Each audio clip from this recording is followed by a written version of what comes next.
Hey everyone! I hope everyone's having a fantastic day today. I'm Sara Trzemzalski, and I'm here to talk about how to start a meditation practice.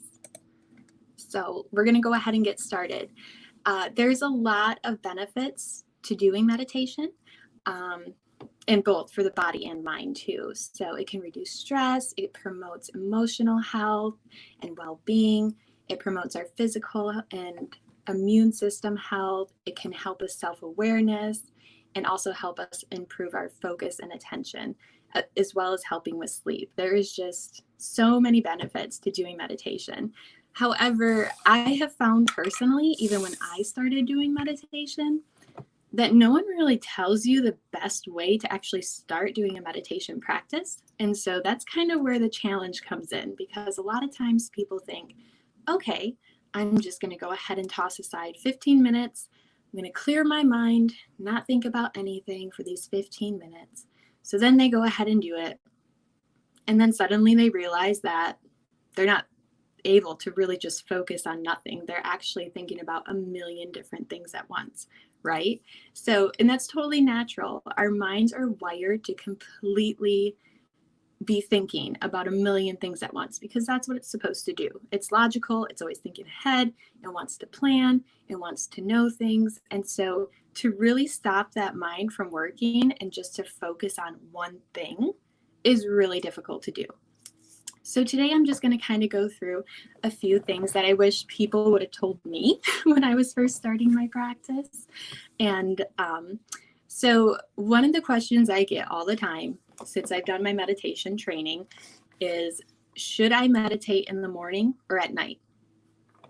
Okay, this is kind of a personal choice. Honestly, there is no right or wrong time to meditate at all. I happen to be a natural night owl, so I prefer to meditate in the evenings.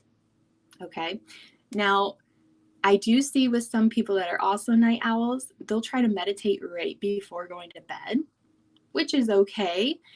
But ultimately, when you start getting familiar with meditation and your body slows down and it starts relaxing, you may actually notice that before you finish your meditation time, you'll be asleep, which ultimately really isn't a bad thing, because that means that you're doing a great job meditating because you're relaxing your body and mind so much that you can actually drift to sleep.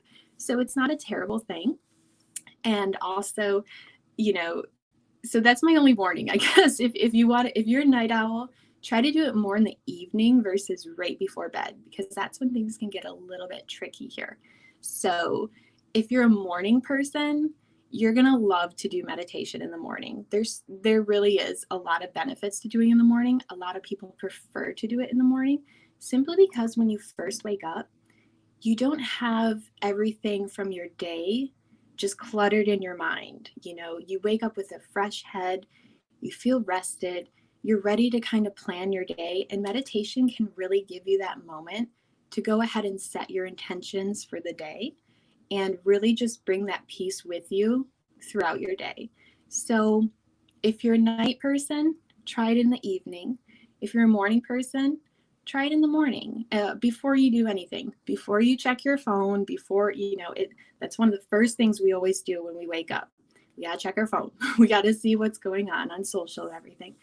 Don't do that. Just wake up.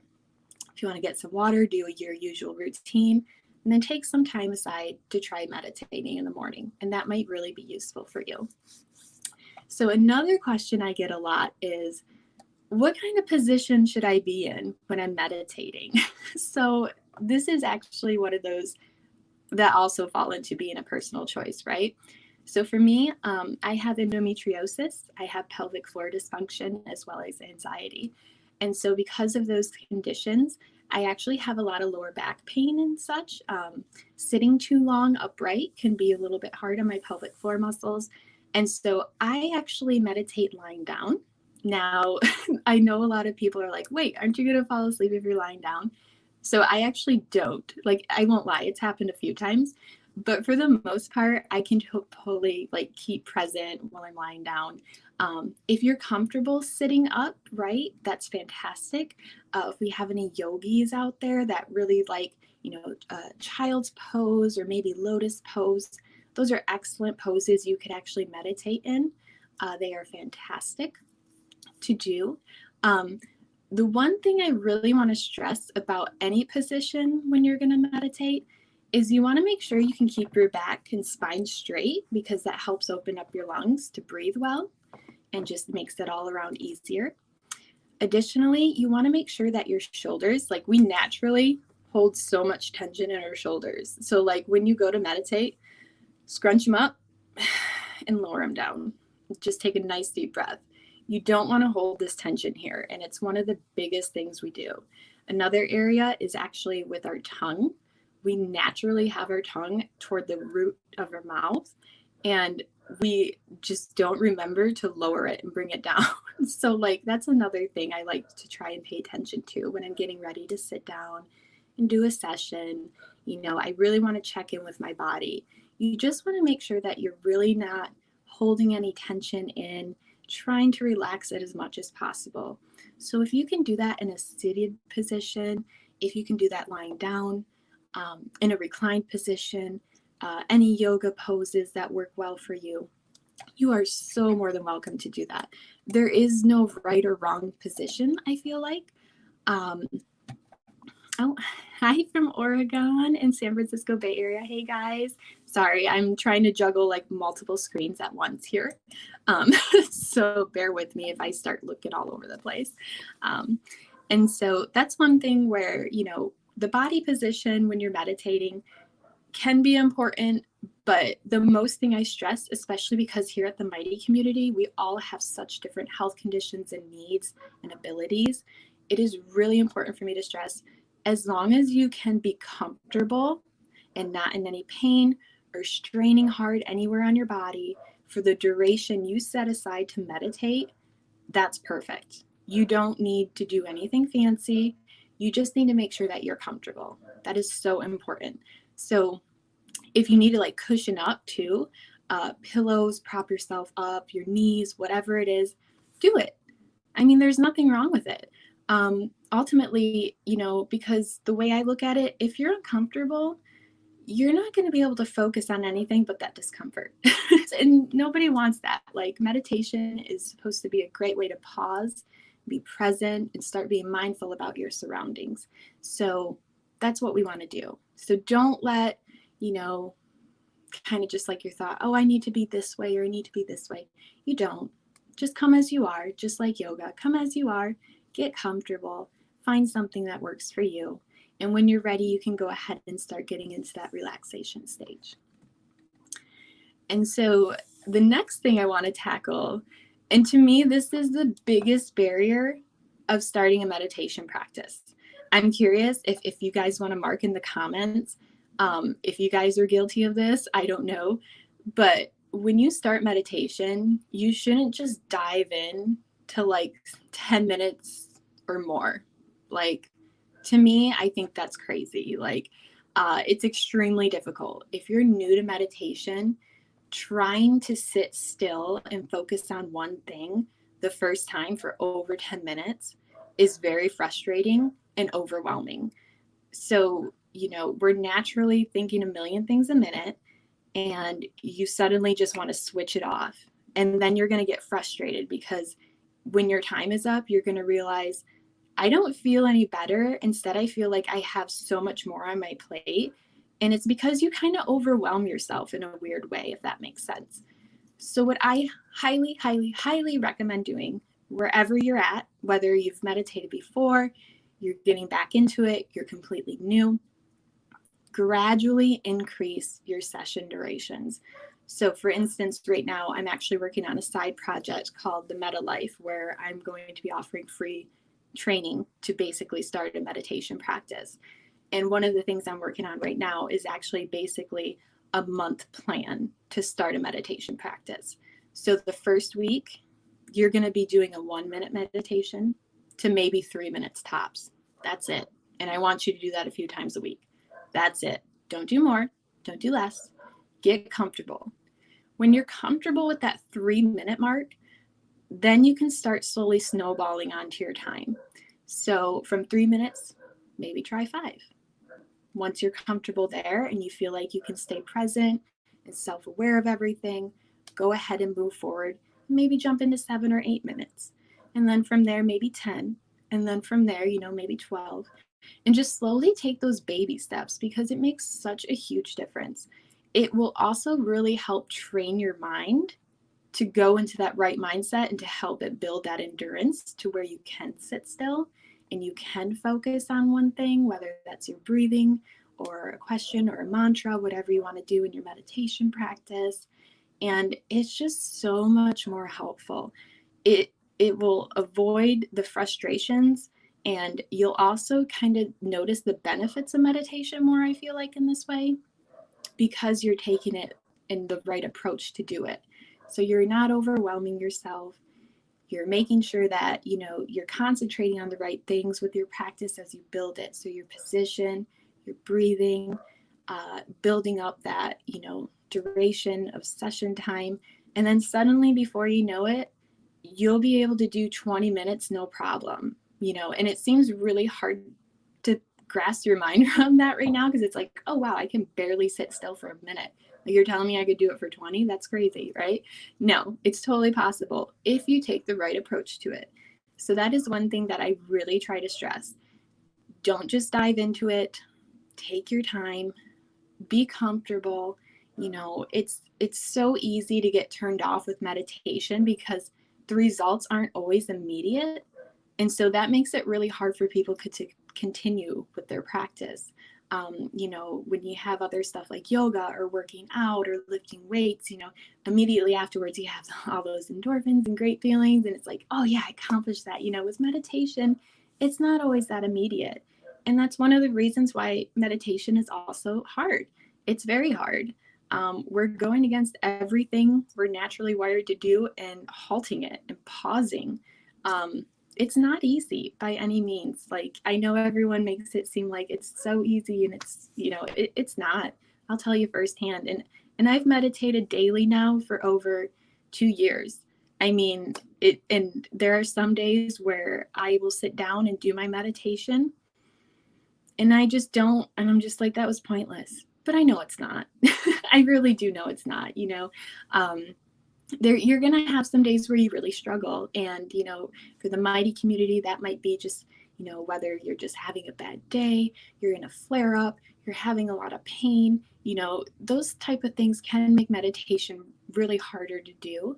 But there are some interesting things. And actually that brings me to another thing. So with meditation, you can actually do a really nice body scan when you do that. And this is really helpful when you're suffering from chronic pain. With my endometriosis, flare-ups would be brutal. I'd often be glued to my couch and to my heating pad and everything else possible that could keep me warm and try to relax, the pain. And so one thing that really helped me on my bad days was meditation on those days. It was, and while, you feel that pain but with meditation, you can really focus in on that pain. And what I like to do is just try to imagine that pain just slowly melting away and easing up. Kind of think of like, butter melting and softening, just, going down on the table. That's really helpful. And, a good way to do a body scan, when you're in that type of pain is to just go ahead and get in the best comfortable position you can. Use cushions or pillows or anything else you need, and just honestly start from the head and work your way down body part to body part. So head, eyes, nose, mouth, jaw, neck, shoulders, chest, stomach, everything, all the way down to your toes. And just really dive deep in there and, look for that pain. And when you do encounter it in any area, just really do your best to focus on that and try to mentally think and feel that this pain will soften. It's going to soften. I know, and I'm not, this is also not easy. Body scanning is very hard to do. I think it's personally more of an advanced meditation technique, but I also think it's very powerful.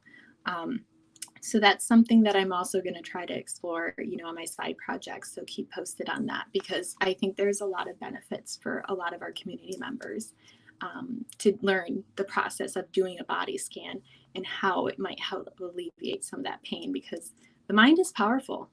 All of you know that.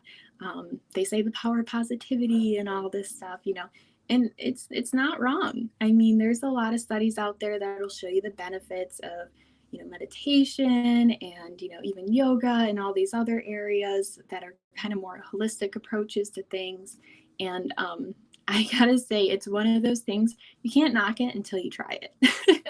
I was very skeptical of trying meditation, and the only reason I did it is because I actually read a book that had actual studies that proved that meditation helped people with chronic illness.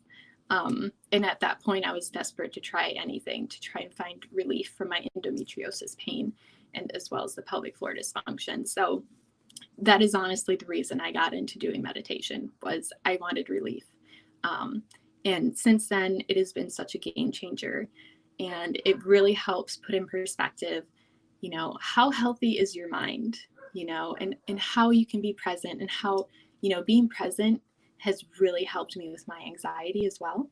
It is just amazing. So I know I kind of got off rail there for a little bit, so I apologize for that. So another thing I want to talk about that I've had a lot of my friends and family mention to me with meditation is they struggle to basically sit still. Okay, I get that. A lot of us are used to fidgeting. We're constantly moving for whatever reason, whether that's with work or, school, kids, there's life is movement, right? So, it's very hard to just sit still and close your eyes and kind of focus. But there are some things you can do to try to help that. So for instance, I'm wearing one. I'm going to show you this. I don't know how well you guys will be able to see it. Let me see. But it's actually a spinning ring. So this part moves here. So when it's on my finger, I can just sit here and basically spin this ring. So one of the things I like to recommend is that if you have an issue with sitting still and not moving at all, which I totally understand, get a little gadget. Something like this works. I think I maybe paid $10-15 or something on Amazon for this. It has been the best thing I've ever got. So on the days that you're struggling and can't sit still, or you just want to have some type of movement and different focus in your meditation, find something to focus on. So whether that's a ring that you can spin and you can focus on how the ring feels underneath my thumb. Is it gritty? Is it smooth? Does it make any noise when I spin? I think a lot of meditation is basically boiled down to two different things. Traditional meditation really focuses on the breath and body connection, which is a beautiful thing. The other part of meditation is really becoming fully present and self-aware with mindfulness. And I think that's where there is a lot of opportunity. So, you might sit down to do meditation and just be like, I'm really struggling to focus on my breathing right now. I have a million things going on. So why not physically do something and focus on that? Instead of letting your thoughts run wild and taking that energy from you, go ahead and put that into something else. So grab that ring. Another thing I really liked that I saw online was some people actually use crystals. They'll hold crystals and they focus on holding them, how their fingers feel around the crystal. Is the crystal rugged? Is it smooth? Some other ideas I've seen, and I think this is brilliant, and I guess that's one thing. So meditation to me is you're focusing on something or becoming very observant on something you're either viewing or listening to, using your senses. You're observing using your senses on a deeper level than what you would when you're just doing your day-to-day things. So even if you wanted to there's a ton of adult coloring books. if you want to take 15 minutes aside of your day and just focus on coloring, I think that would be just as beneficial as trying to sit down and focus on your breath for 15 minutes.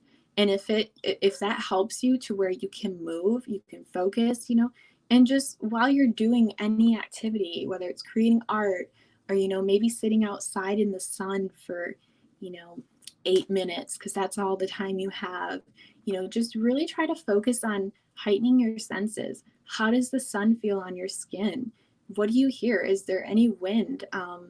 If your eyes are open, do you see any birds? If so, what color is the bird? What color is the beak of the bird? Is it a fat bird? Is it a little bird? Is it a baby bird? There's so many different things you can do with your mind to still give it the benefits of what you would see with meditation, because to me, it's just a really big focal point. And you're slowing it down by focusing on just one thing, whether it's your breath or stuff around you. That's going to be just as beneficial than focusing on your breath.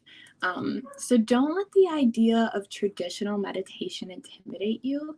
I think there's a lot of workarounds that can really be helpful, and you can still get the benefits of it. So if you're struggling with sitting still, think of an activity or a gadget or something you think you could do while just taking that time to yourself. So I hope that makes a little bit of sense. If any of you guys do any of that, I would love to see. Let me just see here. Oh, Catherine, I was saying if you're a morning person, you would probably love to meditate in the morning because it's going to be most natural for you.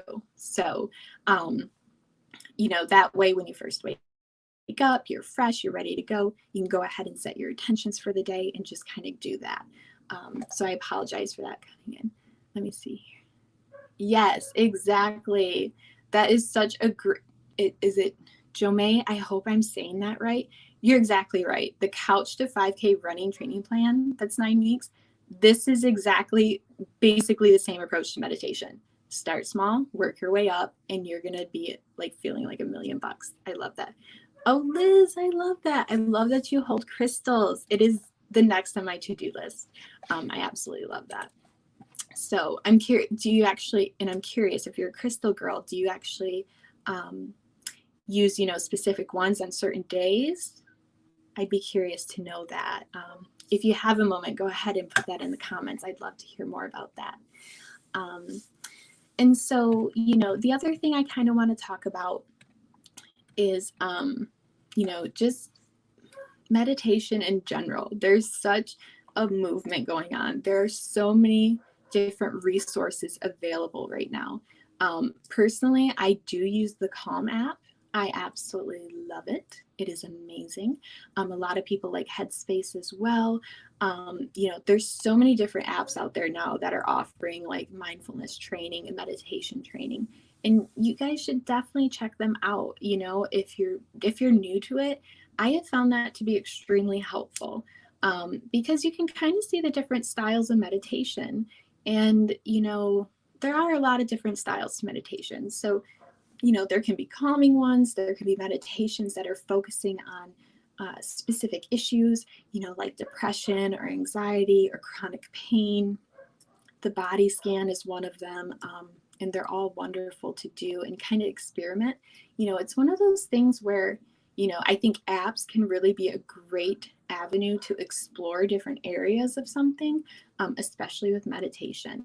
So don't be afraid to check those out. A lot of them do have free trials too, which is really helpful because I know a lot of us in the Mighty community, we have medical debt and, limited income because our conditions can only, allow us to work, or some of us might actually already be on disability.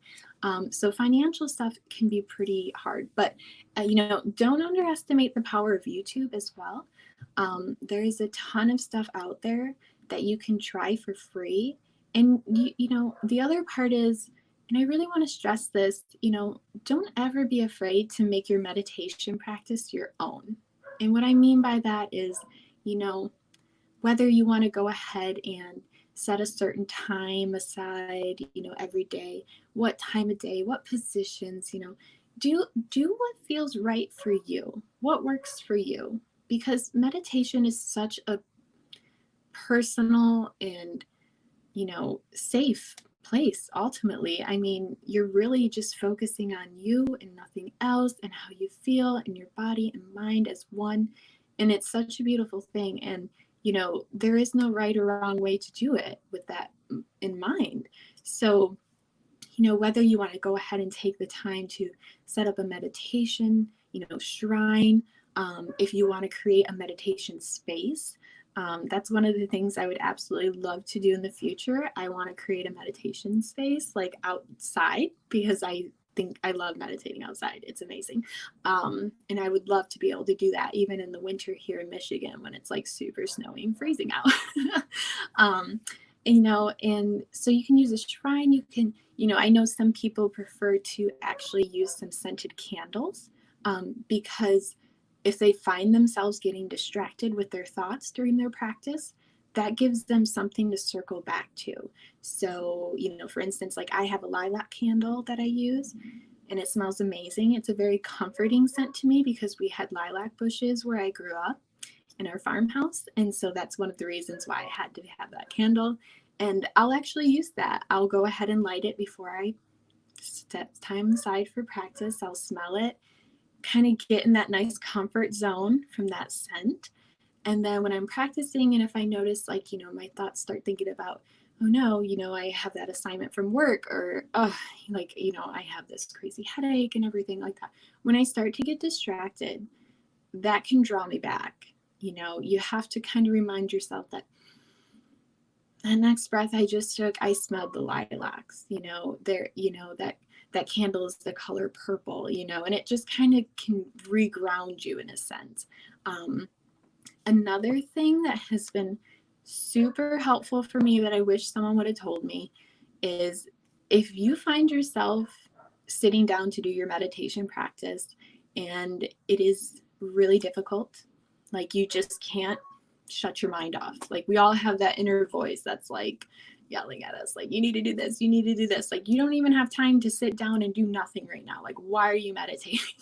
We all have days like that, and it's completely natural. So don't get turned off by that whatsoever. But one thing that has really helped me with that is journaling. So I actually journal every day. I journal every day. I have for years at this point. I journal every day before I meditate. And the reason I do that is because I really struggled with just quieting my mind before meditating. And it made it really hard to see the benefits of meditation because I was so caught up in everything on my mind. And when you have anxiety, or you're going through an undiagnosed period, or you're in chronic pain, stuff like that can really eat at you. So it's important to just get it out in the open, take it out of your mind and get it out. And that's what I use journaling for. So I will actually sit down, I will journal. I usually do 1 page at minimum, and I will get everything that's on my mind just completely off and on paper. And then afterwards I think, okay, I got it out. I'm now ready to go into my meditation mode. It helps so much. You guys, it's so helpful. Another idea, because I know not everyone is into journaling, not everyone can just, write, and, like I said, we all have very different abilities here at the Mighty, depending on what we have going on.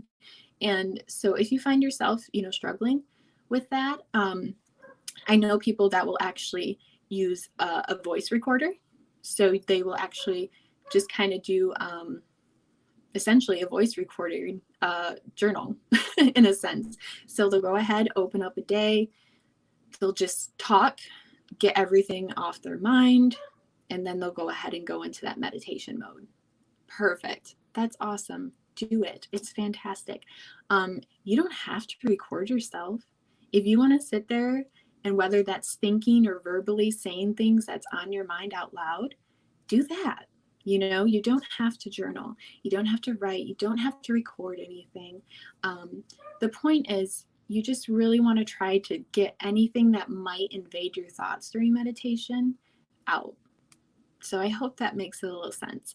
That has been one of the most beneficial things I've done, And I really think that more people should be aware of that trick, because it made such a difference for me.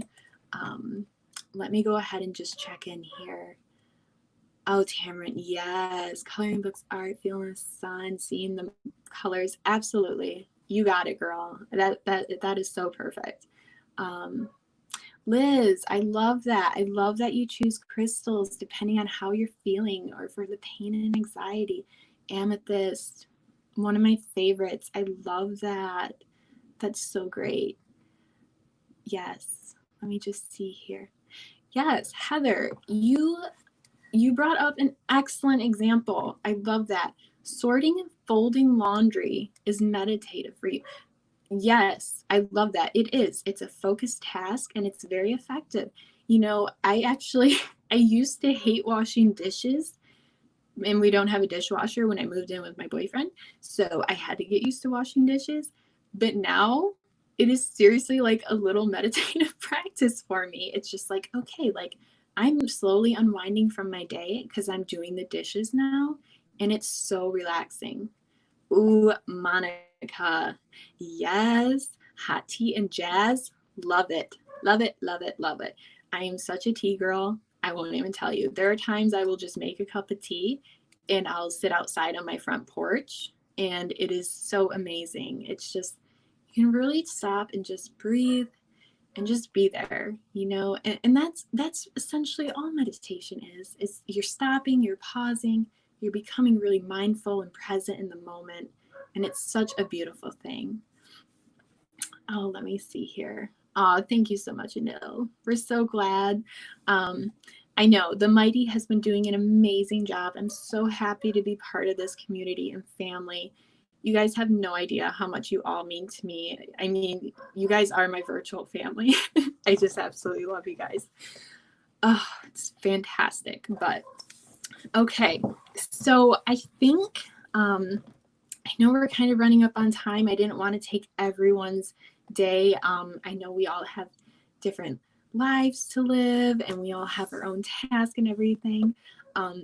So I really hope this was kind of a nice, short and sweet intro to what can help you start a meditation practice without getting too far into it to where you suddenly become intimidated or frustrated and you just kind of throw it off the table. I do think there's a lot of benefits. I really think everyone should try this. Whether, you know, you're healthy, dealing with chronic issues, have any mental health issues, whatever, you know, I feel like meditation can be such a beautiful practice for everyone in the entire world. I do. It is just, you know, it takes time, it takes patience. And again, that's why they call it a practice, right? Because it takes time and it takes practice to really become comfortable and to see those benefits. And I think if you're patient with yourself, you will go ahead and, you know, you will just be so happy. I know I feel like, oh, Monica, I love that. Reading scriptures too. Yes, yes. You know, that is such a good thing. I actually, you know, you just made me think of another thing. So I'm going to keep going here now. There is, you know, a lot of people find comfort. If you tend to be more on the religious side, prayer meditation is a beautiful outlet. And really, you guys, it's no different than sitting down like you would pray before bed or, you know, pray at the beginning of the day. Whenever you pray, you know, it's just a matter of sitting down, really putting yourself in that moment and focusing really on how you're feeling, saying those scriptures or prayers. Same with mantras. Like I know on my really bad days, whether it's from pain or anxiety, you know, it's just one of those things where it's just like, you know what I need to hear right now? I need to hear this. And so, you know what? I put time aside, I set a timer, and I go ahead and I just totally repeat that mantra. So like some of those might include like one of my favorites is there's a lot more right with my body than there is wrong with it. Like I love that one. That is such a powerful mantra that I use on my bad days. And, you know, that's what I need to hear, you know, from someone. And why can't someone just be myself? You know, there's no reason. So that's one. You know, another one that I find comfort in, and it's very popular, is this too shall pass. You know, it's very easy on the bad days to get stuck of just kind of that rabbit hole. Like, I'm so fed up. Like, when is my life going to get better? You know, when am I going to start feeling better? You know, when are we going to get my diagnosis? And why isn't anyone finding anything wrong with me? Or, you know, why can't we find a winning solution or treatment plan? Whatever it is, you know, this too shall pass is so powerful because time will never stop. We are constantly in a moment of change. You know, things are always moving, things are constantly changing, and nothing's going to stop that. That's just the way of life. You know, it's the movement of life itself. And that's actually really comforting for me on my bad days. I don't know why, but it just is. You know, that to me, that kind of gives me hope that, you know, yeah, I might be having a really bad day, but it's not going to be my permanent state of being, you know? So don't be afraid. You know, like I said, whether it's scriptures, mantras, positive affirmations, whatever you need. I mean, I know some people that really connect to song lyrics, maybe even repeating those song lyrics that really hit home and close to your heart. You know, that could be something you could try meditating with as well. Don't be afraid to explore. There's so many possibilities, you know, for meditation. So yeah, I really think it's powerful. I think it's wonderful. I'm so happy that you guys came to join me today. I hope that a lot of this was super helpful. If you have any other questions, you can feel free to put them in the comments and I'll try to answer them if I wasn't able to during the live stream. You can also check out my website, which is themedalife.weebly.com. And that's actually where I'm trying to go through and put together meditation training for everyone. It will be completely free. The Meta Life is kind of my side project that I've secretly been working on. And it's just my way of giving back, you know, essentially, because I've had so much help in my health journey. And if I can do that, this is the perfect way to do it. So, bear with me because I still am working on some recordings for that. But I do have a really nice, fantastic one. I wouldn't recommend starting with it due to the length because it is 20 minutes. That's kind of, but the meditation on there is on contentment during this time. It's my first recorded guided meditation. So if you want to check it out, you can find it on the website. It is 20 minutes long. So I feel like that's a little bit more for experienced meditations, but I will be actively adding in new meditations. And so right now I think I'm on like the 5-minute marker for my meditations. So once I get the rest of them done up to 20 minutes, I'm going to go ahead and add them in and you guys can take them all at your same pace. You know, again, meditation is a practice. This isn't something you're just going to dive in and be like, this is amazing and I'm going to stick with it and everything like that. It might not be that way and that's okay. You know, everyone is different and there's nothing wrong with that. You might find that you can sit down and do 5 minutes your first time, which I applaud you. That's amazing. If you find that you can only start with a minute, so what? Start with a minute. Start with a minute of mindfulness in any way that works for you, whether that's doing the laundry, the dishes, hearing a special song, you know, sitting out in the sun. Again, you know, there's a lot of possibilities in this realm of area. So don't be afraid to try different things. If you need any encouragement or help, you can always reach me through my site. I'm also very active in the Mighty community. So, you know, you'll probably see me there in the endometriosis area and everything, but I'm known as Endo Sara in that community as well. So you're more than happy to reach out and connect with me there too. So thank you so much, everyone. I really hope you guys had a great time and this was helpful. Be sure to check out, you know, the Mighty's virtual events that they have going on during this time. They are phenomenal. You guys will not be disappointed. There's so much out there right now, and it's so great to have access to these things. So make sure you look it up. and you find some more Mighty events. And so with Mental Health Month, I'm sending all of you some love and kindness during this time. And I hope you all have an amazing day. All right. We'll see you guys. Bye.